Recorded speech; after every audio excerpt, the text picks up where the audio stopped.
Hi, this is Kirk, the bariatric carnivore. Just got back from my workout. It's a 5K walk with a weighted weight vest. Now got 35 pounds in it. Getting a little vitamin D, enjoying the sun. Why do I wear a weighted weight vest? Well, it increases the amount of resistance. So it's a load-bearing weight training stuff that increases bone density, we hope. But I think there's good evidence for it. That's why I do it. I encourage you, get out there, get some sun. The weather's getting better. Just basic exercise. Probably the best one out there is walking.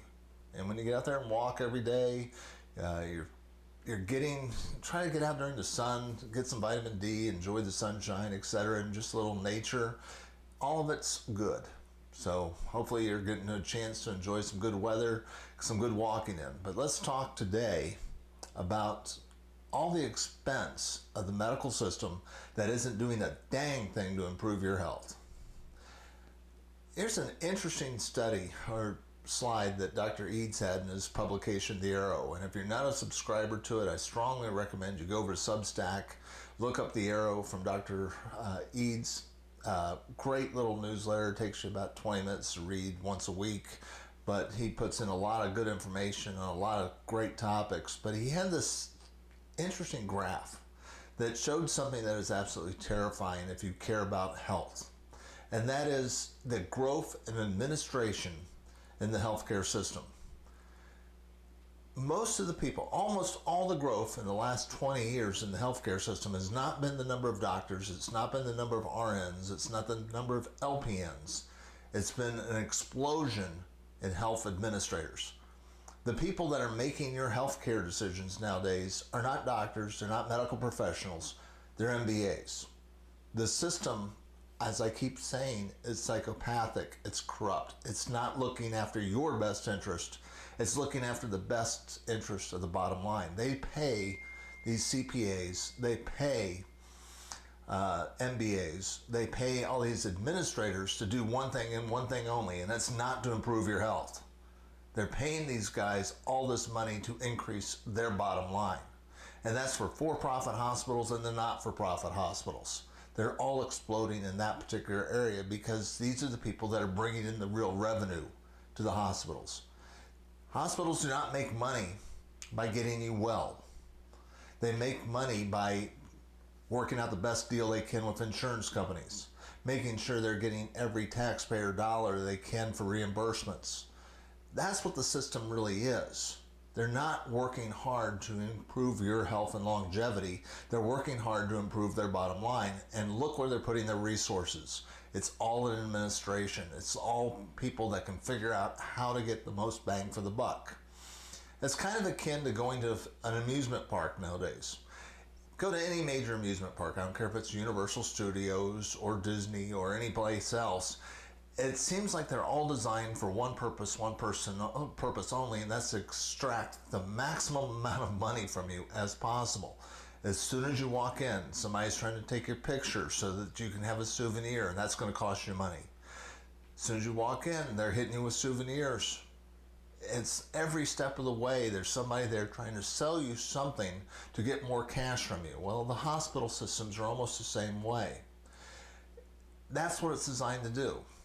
It's not a healthcare system. Look, let me make this point clear before I go any further. The U.S. medical system is the best place to go on the planet if you've got a real acute emergency. If you've been in a car wreck, if you have been hurt, if you've gotten injured, if you're showing up with symptoms at the hospital because you've got something that needs to be taken care of now, we will see you quicker, faster, better than any place on the planet. That is where healthcare shines. But when you go there for a routine visit, they're going to upsell you. They're going to say, oh, have you been screened for this? Have you been screened for that? They will try to send you off to one of their affiliate specialists. And it keeps going on and on and on, and they're going to try to extract every buck they can from you.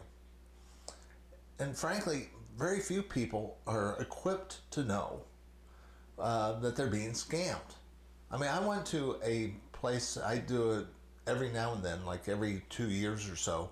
I like to do a coronary heart scan, and it checks how much calcium you have in your heart. I know that I've had damage because I led a very bad lifestyle for the first 50 years of my life. I'm trying to make sure that the damage isn't getting worse as I move into my 60s. So every couple of years, I'll get one of those scans just to make sure that everything is, the calcium is stable, that it's not getting any worse. And when I went there, they said, oh my gosh, you've got calcification in your spine. Now, to the average person, that would create panic. My gosh, you're getting a calcified spine. What does that mean? Does that mean I'm not going to be able to bend over anymore or something like that? Well, I took a couple minutes to Google it, and the guy was on the phone, and I said, look, it's something, according to WebMD, calcification of the spine means we have no clue as to what causes it, and there's no treatment for it. So why would I want to go to where they referred me to for more testing on this particular issue when there's nothing that anybody can do about it? Nobody knows what the heck's causing it. It is what it is. People's spines sometimes get more calcium in them.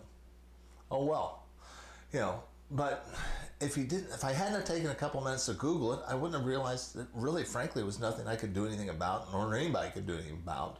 And there's no reason to do it. One of the reasons why I quit getting my calcium heart scan done at the heart hospital was because every time I went over there and they were, my gosh, there's calcium on your heart scan, let's do a stress test. Well, stress tests are horrible measures of your overall heart health.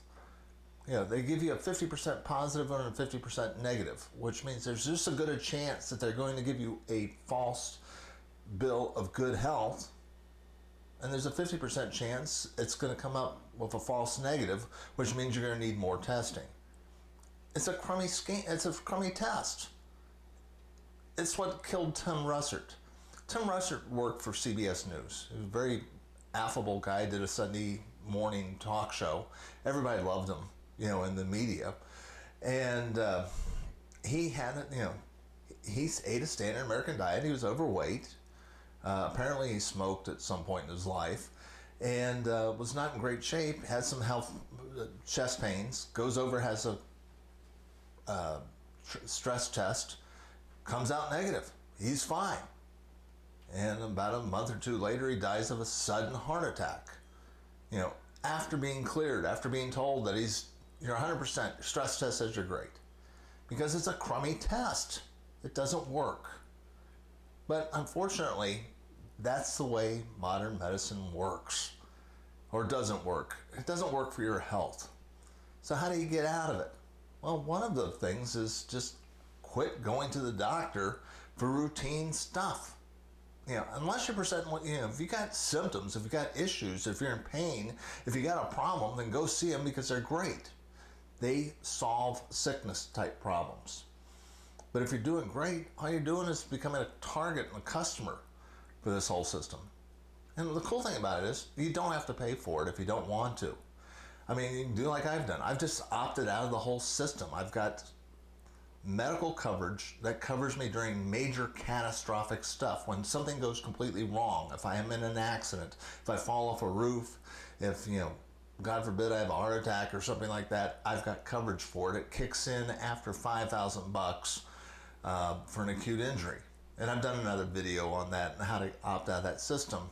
But what's interesting is how it's changed discussions with docs. When I've had to go over and get, I had a cut, needed to get it stitched. I couldn't, my little stir strips were not going to close that wound. And I went over and got that done. I started getting the upsells about being tested for this thing or the other thing at the hospital. Since then I started going to urgent cares that were independently owned. But at that one time, I went to one that was owned by a major hospital chain, and they were giving me a long list of things that I needed to go do and procedures, etc., over at their place. And I had to just kind of look at them and say, look, I'm self-pay. Would you pay for this out of your pocket? Because insurance isn't going to cover it. And that caused him to stop and pause and said, well, no, I mean, if insurance isn't going to cover it, I'm not sure it's worth the money. Kind of tells you how the system works. Most of the stuff that they're pushing on you, is, if it doesn't cost you anything or not much out of pocket, you're probably, frankly, likely to do it. But if you have to pay for it yourself, then they're going to say, yeah, it's probably not worth the money. Keep that in mind. Look, I'm not a doctor. I mean, my area of specialty is really in politics. I'm just somebody who's been studying this stuff and learning about it and taking care of my own health for the last decade. Everything I've learned is from learning from experts. And there's a really good video that I'm linking to below. If you don't believe me that the system is not trying to scam you, listen to this doc. This guy's an MD, came over here from England. He sees better than most what a complete crock the medical system is, what a scam it really is, and how they're just trying to rip you off. I'm not trying to change the world. I don't think you can. But I can help those that want to learn how not to be a victim, how to get out of the system, how to quit playing their game. So take a look at his video, see what the scam, the medical system is, and get out while you still can. This is Kirk, the Bariatric Carnivore. If you like this video, you want to get more content like it on a daily basis, hey, click the like, subscribe button, hit the bell. It'll send you a notification whenever I have another bright idea and I put up another video. Have a great day. We'll see you tomorrow.